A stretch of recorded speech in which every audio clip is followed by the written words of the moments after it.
ActiveCampaign redemption.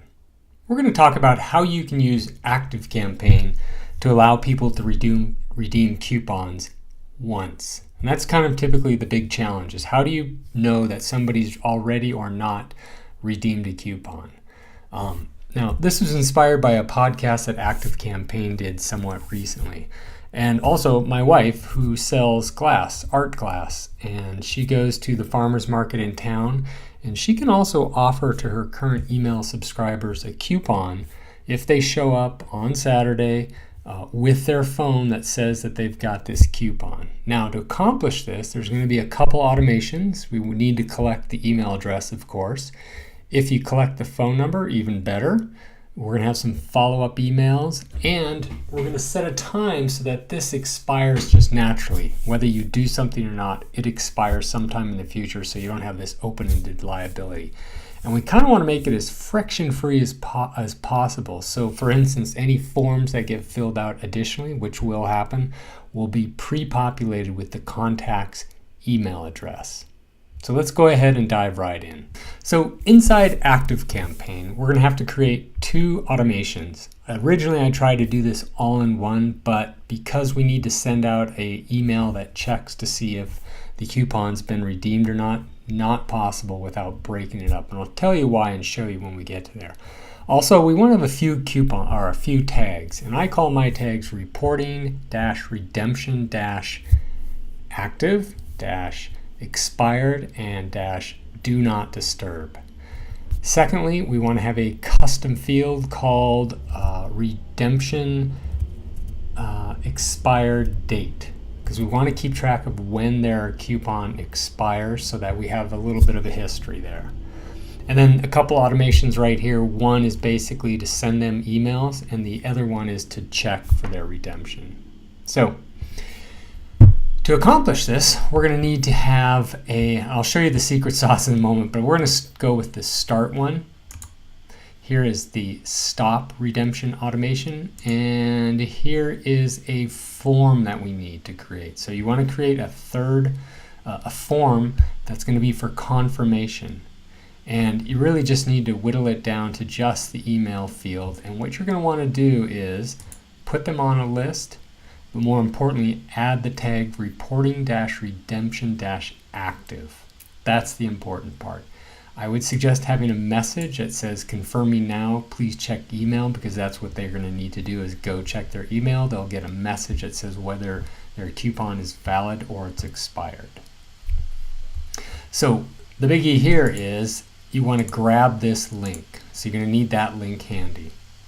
Now, going back to this first redemption start, doesn't matter how you start it. I left it open-ended because I want the ability to add people over and over. I could have simply had it like on form submit and either allowed them to enter more than once or not. If you don't put them in more than once, then there's a lot of things you can actually remove here, but I'm playing it kind of paranoid and going to do some checks along the way to make sure people are in the right spot. So I'm just going to leave it open-ended.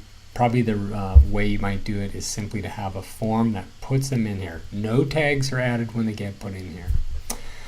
First thing is I almost always wait 5 minutes just for in case something goes wrong and I need to fix it. Usually it's in the testing phase that I do that, then I can remove it. First thing to do is check, do they have a tag called reporting redemption do not disturb? The purpose of this tag is to keep them out if they're already there. So if they do have it, wait a few minutes and then go to another action, which is basically go to the very end and exit. So in other words, they don't get put into here more than once at a time. If they don't have that tag, well, apply it so that if they do, for whatever reason, come back while they're in here, they won't get put down this path. Next thing to do is check, do they have a phone number? And basically I'm checking to see phone number is not empty. If it's not empty, then send them an SMS message that says, thanks for signing up, please check your email. Otherwise, don't do that, but regardless, both of them get an email. So the rest of the automation looks like this. You send a welcome email. I set this up to expire in 14 days. So I did email immediately, wait 7 days, basically the same email again, wait 6 days, and then a third email. So you basically have 1 day left. And then wait a day, wait till 11 p.m., that time, and you could send another email. I'm just not doing that in this case. And then if they get the tag active or the goal, the redemption, what the heck, let's just look at it. The reporting dash redemption dash active tag applied, or they get the redemption dash expired tag applied, that will pull them out. Now, the reason I am bringing this up is because typically they're going to be waiting in one of these steps when that goal occurs. And when you want to check to see if they are active or if they've expired or not, and you want to send an email, you have to do that basically in a separate automation.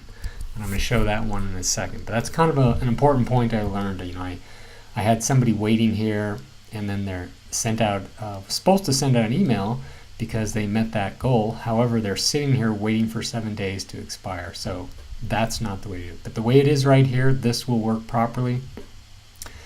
This wait 15 minutes is actually kind of important, especially in the stop version of this, because we want to do a little house cleaning. We want to remove the do not disturb, remove the active, and apply the expired tag. Now, these two tags get used for conditional content in email. So if you change those too early, which is the reason we have this in here, and you might even push this out to a day. If you were to remove those too early, it would impact the message that gets sent. So this basically assumes that they don't do anything. Like, we're just going to keep sending them emails until it expires. However, anytime that they do an action, I'll show you that in a minute, they will get pulled through here automatically. And the biggie is actually inside this email. And I'm going to come back in just a minute to that. Now, this automation is basically stopping the redemption process. It's actually checking. So what it does is, look, do you have this tag applied? And if you recall, this form right here applies that tag. So let me show you again. There's the dash active tag. So once that tag's applied, in other words, that form is filled out, you want to send out an email. And this is what the email looks like. Nothing fancy, but there's some conditional content in here, and it depends on tags. So this first little block here, no conditions, doesn't matter. This definitely gets sent. This one gets sent if they have the reporting dash redemption dash active tag applied, but they don't have the reporting dash redemption dash expired tag. This occurs if they don't have the dash active tag. Now, I'll be honest, this one right here, the conditions are a little overkill. I'm just being paranoid. So they should either have one or the other tag, but what if for some reason they have both tags? I just want to play it safe. So once that email is sent, it's going to say either one of those two things, whether the offers are expired or not. The next thing we do is we update a custom field called redemption expired date to the current time. And if we go back here, you know what I could do, and I should do, is change the message to reflect that. And I'm just going to put it in right here. I'm going to personalize it. So I'm going to put in the redemption expired date. So if that's filled, that way at least we know when the expiration occurred. So we can know that somebody did this a week, a month, a year ago. So that's kind of a nice way to keep track of it should somebody come back and try and sneak in. The first thing it's going to say this is expired, but it will also give a date that it's expired. And the reason, again, we wait 15 minutes because I don't want to change these tags until after this email is sent. Probably even better to set it for like a day, just to be absolutely certain. And then also we pull them out of this automation, the start automation. So we basically clean up the tags and we also remove them. Now, going back here, I'll show you the secret sauce in this whole thing is the emails. They look pretty plain, and they are. But there's an important part in here that's kind of key to the whole thing from a usability point of view. So this might be the typical message, hey, thanks for your interest. Please visit us within the next 14 days to redeem this offer at, give them a location, and say you must show this email. Thank you. Now, if you look here, this is a plain text block. We've got these terms and conditions down here, but if you look closely, this is a custom HTML block. And if I go look inside the code here, this last line is the kicker. And I've copied it over here, and this is what it looks like. You just want to copy paste that in there, and then this part right here, this HTTPS, is actually a link to the form that has just the email. Because we want somebody to go to there, put in their email, basically to update their tags. We want to pre-populate the email field with this. In other words, if we put a question mark email equals % capital email %, that will get replaced with the customer's email. Now there's one little thing that can go wrong. If somebody has an email address that has a plus sign in it, so for instance Dave plus test at Gmail, that plus sign is going to get removed. Doubtful that's going to happen, doubtful anybody's going to have that email, but that's actually a great way to test emails using the same email over and over. But that's just one little thing to keep in mind. The second part here is designed to make it such that it's very discreet. So the text decoration none removes the underline in the link, so it doesn't look like a link. The color sets the color to like a dim gray.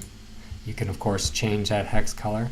And this is designed to change it so that it doesn't have that mouse-like cursor, when the little hand when it goes over. Now one thing about that, Gmail will actually strip this out so that it does show the hand. Now that's on the desktop. In general, people are going to be using their mobile devices for this to work. So for instance, if you look at a mobile device, this is what it looks like.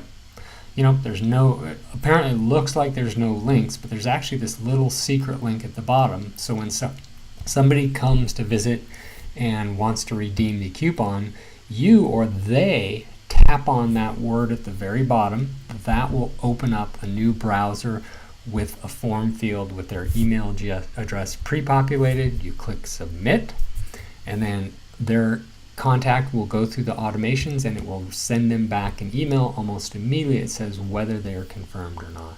So let me just show you that little mouse thing. So I am going to just cancel this and show you what it could do. If I run my mouse over Integrate Pro, I don't see that little, let's just do that. Notice I don't see the hand that I would expect to see. Whoops, let's go ahead and edit this. And I'm going to remove that, and I will put it back before we... Now this time, when I run my mouse over, notice it's got that little hand. It kind of gives it away that it's a link. I'm going to put that back in there because I really don't want anyone to think I've got a link in there. I know, a little sneaky. So let's go ahead and give this a test. I'm going to add myself as a contact into this automation. I would normally use a form to get in there, but I'm simply going to apply this to myself. So here I am. I've got this contact, which is me. I don't have a redemption expired date. No tags, I'm on a list. I'm going to go ahead and manually add myself to that automation, the start automation. So there's really no reason for me to sit here and wait for 5 minutes to go by, so I'm going to skip that. So I did not meet this condition. I did not have the do not disturb. I do now. I don't have a phone number, so I skipped here. Now I'm sitting here and this first email was sent 1 second ago. So I'm going to go check my email to see if I've received that. Okay, so I did receive the email. Obviously you want to put in something more appropriate, but this is just kind of a placeholder. Here's my terms and conditions with my sneaky little link, and notice I can run, my hand does show up at Gmail and Yahoo. I don't think it shows up, but that's unfortunate. But however, on a mobile device, it's just going to look like this, and you can't mouse over. So this is good. Let's go take a look at where I'm at in here. I'm going to go ahead and actually click the link, which should then push me through this automation fairly quickly. And let's just go back to see what I look like here. So no redemption expired. We've got the do not disturb tag. Perfect. Now I'm actually going to go ahead, and if I was to come show up at like my wife's show, she would come in and say, oh, let me see your email. And then she would tap on this, and it's going to pre-populate the email field. And all you have to do is click submit. Now, however, notice the plus sign is missing. That's a pain. So I had to put that in there, but again, most people will not have that plus sign in there. But once I go ahead and do that, confirm me now, please check your email. So momentarily I should receive another email which tells me whether the coupon's valid or is expired. Now let's go in here and see what's changed at all. So I should be inside looks like the redemption stop. So the redemption expired date was set to today. I've got the active tag and I've got the do not disturb tag. Those are going to change in about 15 minutes. So if I go look, I've been through 33% of this and I've been through 28% of this. So let's go take a look at this one. So it went and checked, it sent that email, updated the expiration date, and now I'm going to sit here for 15 minutes. I'm going to go ahead and actually skip all this. And hopefully the email, that may have been a dangerous thing. Yeah, I may have screwed things up by doing that. So I'll take a look and see what happens. Yep, so I did botch it up. So I did get a message that says the offer is expired and it gave me the date. But now it's doing exactly what it's supposed to. It was my mistake for finishing that off way too quick. So let's go back and look at my tags and it'll make sense why that happened. Because I have the expire tag. So what the heck, let's do one more time here and see if I can get it right. Okay, so I'm going to go check my email. Actually, I need to skip this step so the email does get sent immediately. Okay, there's the welcome email that I received for the second time 0 minutes ago, and I'm just going to go straight to here. And again, I need to put in a plus sign between the username and the word test, because Gmail or because it needs it. But normally you wouldn't need to do that. I'm going to go ahead and submit. Now this time I'm going to be a little more careful, and I'm going to make sure that I don't forward myself through. I'm just going to let it happen in 15 minutes, but I will receive an email almost immediately. But let's double check to see that I'm in the stop, the redemption stop. So right there, about 33% through. Okay, so I did get an email sent. Now I'm not going to move here yet, but while we're waiting, let's make sure the redemption expiration date field was set. There it is. And looks like I received an email, and this time it does say it's still valid. So that is how you can use ActiveCampaign to redeem coupons.